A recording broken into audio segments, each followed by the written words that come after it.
You may have tried to create goals and then complete them and not know exactly why it is that your discipline fails every single time. Maybe that be waking up earlier, maybe that be eating healthier, maybe that be working out or meditating on a daily basis. It doesn't really matter, but you set these goals out for yourself and somehow along the lines you end up getting to a certain point and then giving up. So in this video, we're going to talk about 3 different ways that you can strengthen that discipline so that you can start to complete your goals on a more consistent basis.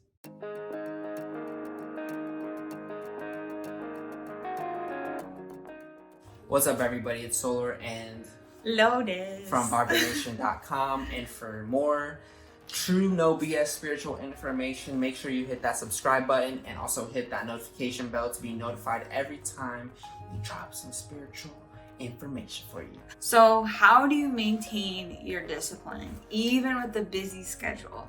Well, in this video we're going to talk about 3 different ways that you can go about maintaining your discipline and working on building that discipline on a consistent basis.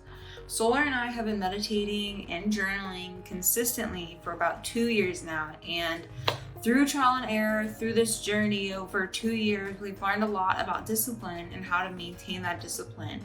So today we're going to tell you all the tips that we've learned and everything that we have to share with you. So let's get right into it. So the first one is going to be finding your why. And this one may sound a little cliche, but it is a very important step in actually maintaining your discipline, maintaining that momentum towards your goal. Because if you don't have a why, when push comes to shove, you are going to give up. And it's happened to us many times where it's like, okay, we're going to start off on this journey, we're going to do this, but then the why was never strong enough. So when things got hard, when things got busy, when certain obstacles came in to try to stop us, we didn't push past them because there wasn't that strong enough reason why.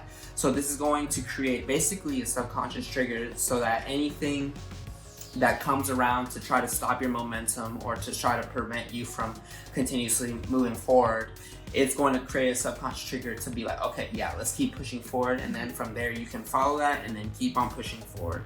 So this is probably the first step you probably want to do before you even start to try to apply any of your goals or any of your disciplines, because it's going to be that like foundation of what you want to do within your goals and within your disciplines. Yeah. And try to go deep with it too. You don't want to just, like, for example, if you're trying to lose weight, your why shouldn't be, oh, I just want to be skinny or I just want to be fit, you know? Mm-hmm. Why do you want to be fit? Why do you want to lose weight? Right. Why do you want to be healthier? Like, what is it going to do for you in your life? Is it going to better your quality of living? Is it going to make you able to do more with your kids or whatever? What's the emotional reason why you're actually doing something? So that's going to be the strongest why that you can think of. So definitely take some time to really reflect on your why, and it will definitely help your discipline in the long run. Okay, so tip number 2 is to surround yourself with other disciplined people. Because if you think about it, not many, I don't think, if any at all, successful people surround themselves with people that are not either on the same level or people that are more successful than them. And that's not to say that you're above anybody else. It's just to say that if you want to be a more disciplined person, if you want to be more successful in life, you have to surround yourself with people who are going to help push you in the right direction and help you grow and help keep you accountable.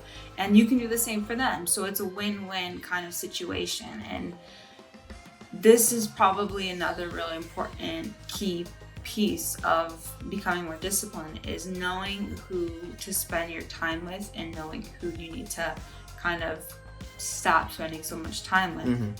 Because if you decide to spend your time with less disciplined people, I think everyone's heard that saying of you're who you spend the most time with.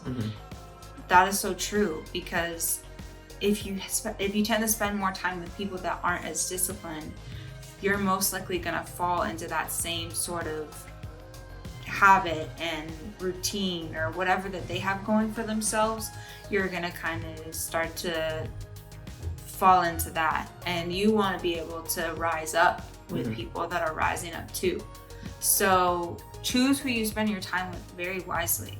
You don't want to make excuses on why or why not you can't maintain your discipline, or why not you can't complete or accomplish your goals, but you definitely want to make it easier for yourself. And like she was saying, you got to make sure that you're spending your time around the people who are going to help boost you up instead of the people who are going to help drag you down. And this is one of the key things, like you were saying, like, we're not only saying this information because we've experienced it, but other people are saying it as well. So it's like, surround yourself with people who are going to help you turn up on your spiritual path. Surround yourself with people who are meditating, who are journaling, who are cutting out all these negative sources of energy, so that you can also do the same thing and see their example, and then they can also see your example. So it's a constant give and receive relationship.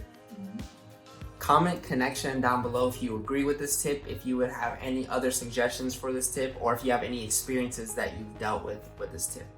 So the third and final tip, technique, whatever you want to call it, is going to be start off small.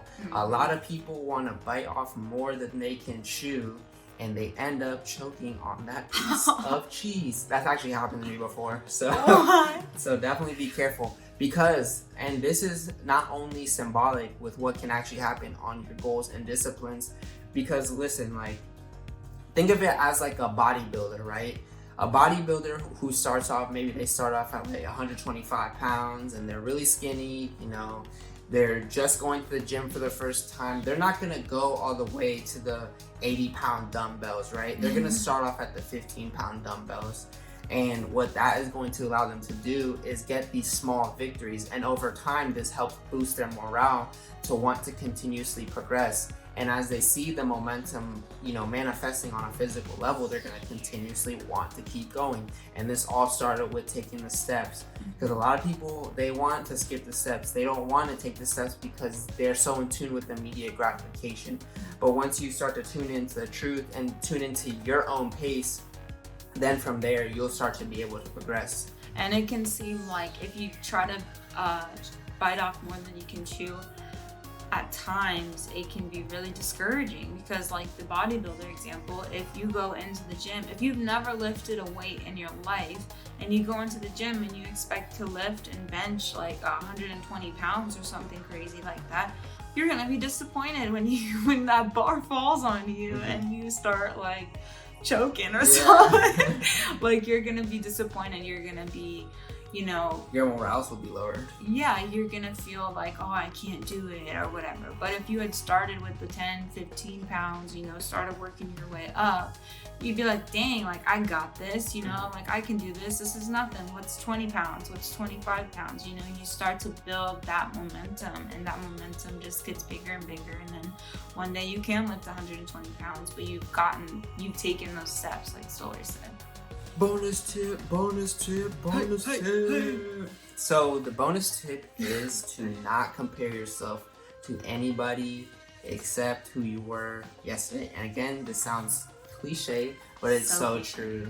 And what you want to do to basically balance out the comparison is, okay, now that you're surrounding yourself with people who are helping you turn up, and you see how their momentum is building and how their discipline is helping them build a higher version of themselves, you can be like, oh, okay, I understand this. I'm going to allow this to inspire me and to continuously progress forward. But a lot of people, they actually compare themselves and get into a prideful and egoic vibration to where it's not allowing them to be inspired, but it's actually blocking their energy from continuously progressing. Because, like, for example, going back to the bodybuilder thing, say the skinny bodybuilder, he goes in and he sees the professional bodybuilder, you know, doing curls with 100-pound dumbbells, right? And he's like, oh, I'm better than him. I know I'm better than him, and da-da-da, and they forget the steps, and they go over to lift up, because they're comparing themselves, they go over to lift up the 100-pound dumbbell, and they go like, and then boom, their bicep just rips, right? And you know, all because they started to compare themselves. And this is all symbolic, so don't take this literally. It's not. But it can truly happen on your spiritual path, where you start to compare yourself to other people, and then from there it's actually blocking your spiritual connection. So you definitely want to not compare yourself to people. Okay, so now that you know the 3 tips to help you grow on your discipline journey, let's start applying the information. So let's do a little recap. So number 1, why are you doing this? Number 2, who are you spending your time with? And number 3, are you starting small or are you biting off too much, like way more than you can chew? Just do a little evaluation on those and then decide on what you need to do, where you need to go from here. If you love this video, if you found any of this information useful, please leave a thumbs up. It lets us know that you like this information and to continuously progressing forward with this information and building the momentum. So, high vibes. This has been your boy Solar and Lotus from VIBERNATION.com. We hope you have a great day and our gratitude for tuning into the information. Peace in and out.